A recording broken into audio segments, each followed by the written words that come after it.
Have we ever felt our souls torn apart by a careless word, a cold silence, or a disrespectful action from someone else? Perhaps it was a sharp critique from a spouse, a shouted command from a boss, or simply an unanswered text message that turned a vibrant day into a dismal evening. In those moments, we often tend to blame external circumstances. They made me angry, or if it weren't for them, I would be peaceful. But the deepest and most healing truth is this: no one can steal your peace unless you willingly hand it over to them. Peace is not the result of a perfect world. It is the harvest of a disciplined mind. The story of a man who once lived engulfed in the flames of anger, and how a single encounter permanently altered his inner trajectory, may very well be the story of our own quest for self-mastery. This is the tale of Imran, who learned that the ultimate power in life lies in the choice of his own response. Once upon a time, in a peaceful village nestled on a lush green hillside, lived a man named Imran. Imran was famous throughout the region, not for his wealth or wisdom, but for his temper, which flared like a raging river. His life seemed to be a series of impulsive, unconsidered reactions. If his wife, Sarah, happened to forget to add salt to the food, he would bellow. If a cow wandered into his rice field, he would scream as if his entire life savings had been incinerated. Even when the neighborhood children were laughing happily outside, he would shout, "Can't you people be quiet for 1 minute?" In Imran's mind, the world was a place rife with absurdity and disrespect, and he was its unwilling victim. He always believed that every problem originated externally, stemming from the behavior of others. He never realized that he himself was handing over control of his emotions, the most precious key to his peace, to anyone who happened to cross his path. Sarah, his gentle wife, often tried to advise him softly. "Imran, why do you let these small things make you so angry?" Imran would scowl and reply, "Because people don't live properly. If they misbehave, how can I possibly stay calm?" He did not understand that every time he erupted in anger, he was not only hurting others but also burning down the very lighthouse of hope and tranquility within his own heart. He was an unmoored ship, swept away by the smallest ripples of external circumstances. One summer morning, true tranquility arrived in the village in the form of a wise master. He wore simple robes. His eyes were as serene as an unruffled lake, and his aura exuded a rare internal freedom. He sat beneath a large ancient tree by the village well, and the villagers flocked to hear him speak. They said his words had the power to touch the deepest wounds of the soul. Sarah earnestly encouraged her husband to meet the master. Imran scoffed, "A monk? What can he teach me? He doesn't have to live among fools like I do." But fate had arranged an expensive lesson. The next day, while Imran was working in the field, a young boy accidentally broke one of his tools. His fury erupted violently. He shouted so loudly that the birds scattered, and the boy ran home in tears. That afternoon, Imran sat alone, his chest still heavy with the lingering bitterness of his rage. He whispered in distress, "Why do I always feel worse and emptier after every outburst?" That night, he could not sleep. Before dawn, he quietly sought out the tree where the master was meditating. Imran stood there for a moment, then bowed his head and said, "Master, I am exhausted. People constantly make me angry, and I cannot control myself." The master opened his eyes and smiled gently. "Sit down, my friend," he asked. "Tell me, when someone makes you angry, how long does that anger last?" Imran thought, "Sometimes an hour, sometimes a whole day. And after it fades, how do you feel?" Imran sighed. "I feel drained and empty." The master said softly, "That is correct. Because anger does not burn the person it is aimed at. It only burns the one who holds it. Anger is the fire you use to burn down your own house, and then you complain about the smoke and ashes." He picked up a bowl of clear water and said, "Look at this bowl of water. It is still. You can clearly see your reflection. But if I shake it vigorously, he stirred the water. Can you see your reflection now? Imran shook his head. That is how your mind works. When it is agitated, you cannot see the truth clearly, you cannot see yourself with wisdom. You have handed over the power to agitate your inner bowl of water to anyone who is capable of provoking or insulting you. Imran asked, So, must I remain silent when others insult me? The master smiled, No, my son.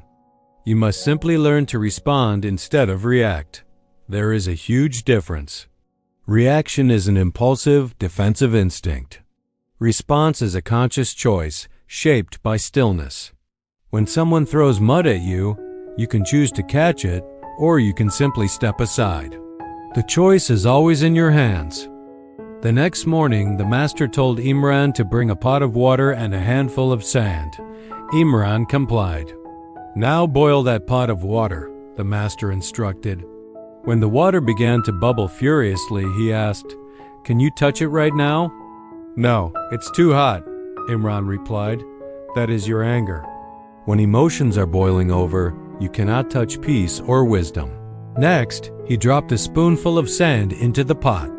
The sand muddied the water completely. The bottom could not be seen. That is your mind when you react.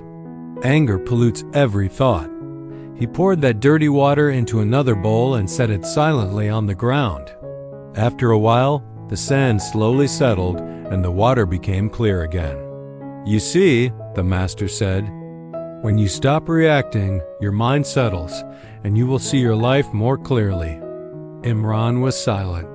He realized that for all those years, he had been personally boiling away his own peace. From that day on, Imran resolved to change. Whenever he felt anger rising, he took a deep breath and recalled the master's words. Step aside. Do not catch the mud. At first, it was very difficult. Old habits constantly tried to drag him back. One day, a vendor at the market tried to cheat him out of money. Imran's face flushed red, his hands clenched, but he managed to stop himself in time. He said calmly, I will buy goods from a more honest person, then turned and walked away. The vendor was stunned. For the first time, Imran did not argue, and strangely, he felt an unprecedented sense of serenity. That night, he slept better than he had in years.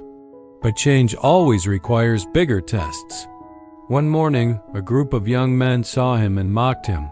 Look, the hothead has turned into a saint. They jeered. Imran felt the anger surge, the indignation threatening to strangle his reason. But then he remembered the master's voice. When you react, you surrender your power. He inhaled deeply, smiled, and said, You are right. I used to be easily provoked, but now I am learning to stay calm. The young men were confused. One asked, How can you remain calm when we are insulting you? Imran smiled gently. When someone offers you poison, you don't have to drink it. The group fell silent. Imran walked away with peace reigning in his heart. He had not allowed their words to become the dose of poison that destroyed his inner self. Weeks passed, and Sarah noticed a profound change in her husband. He no longer shouted, he smiled more. Even when things didn't go smoothly, he maintained his composure.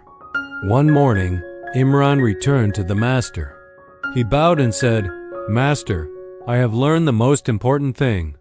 It is not others who make me angry. It is my own mind. Now I know that I can always choose peace instead of suffering. The master smiled. You have learned well, Imran. Life will always test you, but every time you maintain your stillness, you grow stronger internally. Imran asked, Will people ever stop testing me? The master laughed heartily. When the storm realizes you are no longer running from it, it stops chasing you. That is the nature of self-mastery. Many years passed, and Imran became the calmest man in the village. When anyone felt confused or angry, they sought him out for advice. He always said, Peace is not external silence. It is internal silence. A curious young boy once asked, Uncle Imran, do people no longer make you angry? Imran smiled. Sometimes they still try, but when you stop reacting, their power vanishes. You cannot control the wind, but you can learn to adjust the sails. When we stop reacting, we begin to live. The story of Imran is the most profound reminder of where true power resides. We cannot prevent others from speaking hurtful words. We cannot stop problems from occurring in life, but we can prevent ourselves from granting them the authority to steal our peace. Every instinctive reaction is a loss of energy. Every moment of calm is an accumulation of inner strength. True strength is not found in shouting back, but in maintaining composure when the whole world attempts to shake you. The person who controls their response is the master of their life. In this hurried existence, where our brains are always ready for fight or flight mode, creating a sacred pause between stimulus and response is the ultimate act of self-healing.